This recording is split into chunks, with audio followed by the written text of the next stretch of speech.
3, 2, 1. Assalamualaikum warahmatullahi wabarakatuh. Waalaikumsalam warahmatullahi wabarakatuh.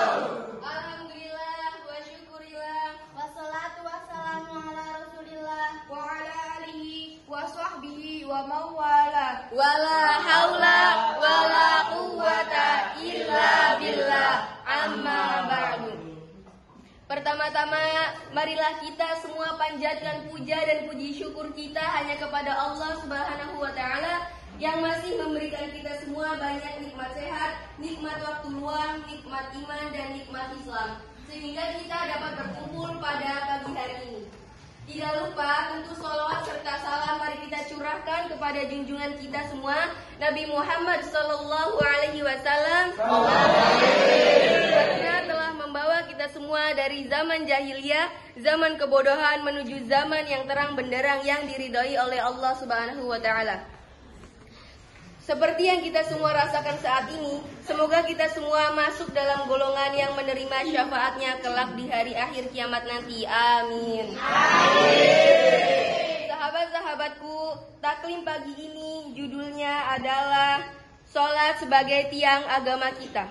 Sebagai seorang muslim, kita tentu saja tahu bahwa sholat adalah kewajiban bagi seorang mukmin.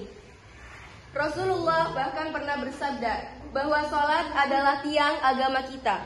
Tiang agama ini diibaratkan seperti sebuah rumah atau bangunan. Apabila sebuah rumah atau bangunan memiliki tiang atau fondasi yang kokoh, tentu saja rumah atau bangunan tersebut akan kokoh berdiri dan tidak akan mudah roboh. Begitu pula sebaliknya, jika rumah atau bangunan yang dibangun tanpa tiang-tiang yang kokoh, maka rumah tersebut akan mudah roboh dan jatuh. Karena hal inilah, sebagai seorang muslim yang baik, kita harus tahu bahwa sholat bukan sekedar kewajiban dalam beribadah saja, tetapi juga untuk meningkatkan keimanan kita sebagai muslim agar semakin dekat dengan Allah, sehingga tidak mudah tergoda untuk melaksanakan segala kemaksiatan yang dibenci oleh Allah. Sebagai kewajiban, Allah juga memberikan keringanan dan kemudahan pada hambanya untuk menunaikan sholat 5 kali dalam sehari. Jika seorang hamba dalam keadaan sakit tidak mampu berdiri, maka diperbolehkan untuk melaksanakan sholat dalam keadaan duduk atau bahkan tidur, sesuai dengan ketentuan yang telah diatur dalam ilmu fikih. Rasulullah Shallallahu Alaihi Wasallam pernah bersabda bahwa jika manusia mengetahui pahala yang didapatkan ketika melaksanakan sholat subuh dan asar, maka setiap manusia akan mendatangi dan melaksanakan kedua sholat tersebut, meskipun mereka harus merangkak. Dari perkataan Rasul ini dapat kita tarik kesimpulannya bahwa Allah telah menyiapkan pahala dan imbalan yang begitu besar bagi hambanya yang mengerjakan sholat. Perlu kita ketahui teman-teman bahwa sholat tidak hanya menjadi suatu kewajiban bagi seorang mukmin, akan tetapi juga sebagai bukti keimanan seseorang pada Allah Subhanahu wa Ta'ala. Hal ini dijelaskan pula dalam surat Al-Maun ayat 4 dan 5 yang artinya sebagai berikut. Celakalah bagi orang yang sholat, yaitu orang-orang yang telah lalai sholatnya. Seorang muslim yang tidak mengerjakan sholat, maka orang tersebut akan celaka serta rugi, karena ketika seorang melaksanakan sholat dengan baik, maka amalan-amalan yang lain pun akan ikut baik. Akan tetapi jika sholatnya buruk, maka amalan yang lainnya pun akan ikut buruk juga. Sholat sebaiknya dilaksanakan tepat waktu dan tidak ditunda-tunda, serta dilakukan dengan khusyuk dan hikmat. Ketika Anda telah mendengarkan lantunan kumandang azan, maka segeralah mengambil air wudhu, datang ke masjid atau melaksanakan sholat di rumah. Sholat selain sebagai kewajiban juga berfungsi untuk mencegah perbuatan keji dan mungkar yang akan mendekatkan seorang muslim pada kemaksiatan. Hal ini juga dijelaskan oleh Allah melalui firman-Nya, yaitu pada surat Al-Ankabut, ketika seseorang melaksanakan sholat, maka ia tidak akan melakukan perbuatan dosa yang lain seperti berzina, mencuri atau melakukan tindak kekerasan. Terakhir, perlu kita ingat bahwa sholat adalah kewajiban yang tidak perlu dilewatkan. Sebagai dosa yang akan seseorang dapat ketika melewatkan sholat adalah dosa paling besar dan bahkan lebih besar dari melakukan zina. Demi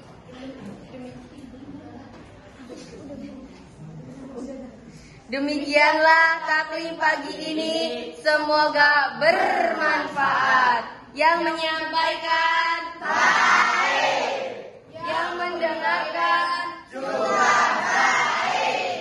Yang lebih baik lagi adalah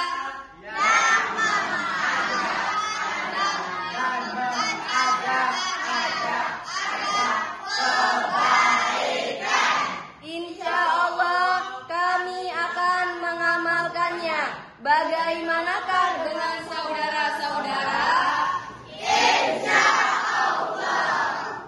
Marilah kita tutup taklim ini dengan doa kifaratul majelis.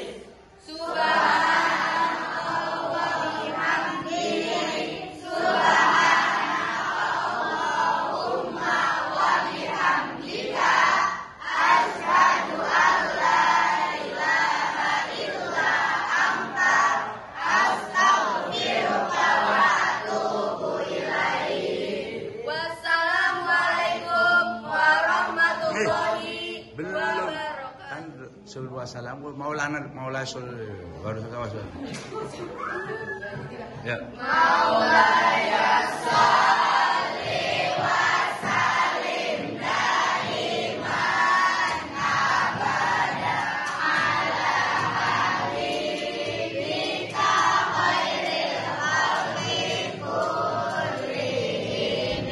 Huwal habibul ladzi turja syafa'atuhu likulli haulin minal awwalin muqtahimi ya Rabbi bil Mustafa balil maqasidana waghfir lana ma madoya wasi'al karami ya arhamar rahimin ya arhamar rahimin ya arhamar rahimin farij alal muslimin ya limah sirri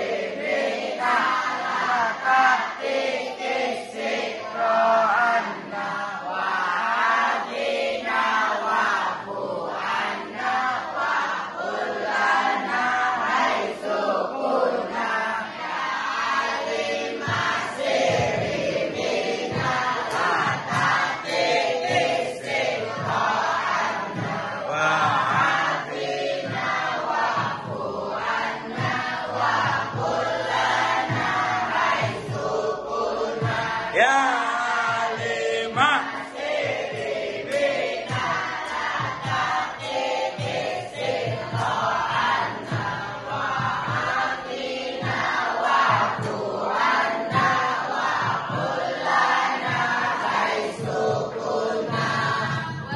Wassalamualaikum warahmatullahi wabarakatuh.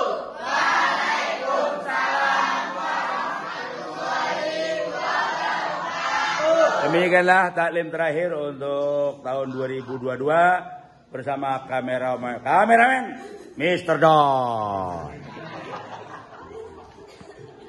Mana?